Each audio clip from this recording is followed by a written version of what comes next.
যা সন্ধ্যার নিস্তব্ধতাটাকে আরো প্রকট করে তুলছে। শাহাবুদ্দিনের জীবনে তিনি মৃত্যুকে এত কাছ থেকে দেখেছেন যে জীবন আর মৃত্যুর বিভেদ রেখাটা তার কাছে প্রায় অর্থহীন। পেশায় লাশবাহক, কিন্তু তার হাবভাব অনেকটা দার্শনিকের মতো। তার সাথে আছেন মতি মিয়া, গ্রামের সহজ সরল ছেলে। মতির কাছে মৃত্যু মানেই ভয় আর অশুভ কিছুর ইঙ্গিত। আজ তারা এক অচেনা গ্রাম থেকে একটা বৃদ্ধর বেওয়ারিশ লাশ নিয়ে ফিরছিল। বৃদ্ধর মৃত্যুটা ছিল অস্বাভাবিক। গ্রামের লোকেরা বলেছিল তাকে মরণ খেকোতে পেয়েছে।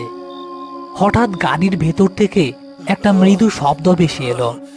ত্রিপলের ভেতর থেকে লাশটা যেখানটায় রাখা আছে ঠিক সেখান থেকেই। শব্দটা অনেকটা দম আটকে যাওয়া কোনো মানুষের কাশির শব্দর মতো। ভাইজান, শুনছেন? হ্যাঁ, কি শব্দ, লাশটার ভিতর থেকে শব্দ হইল। আমি নিজের কানে শুনছি।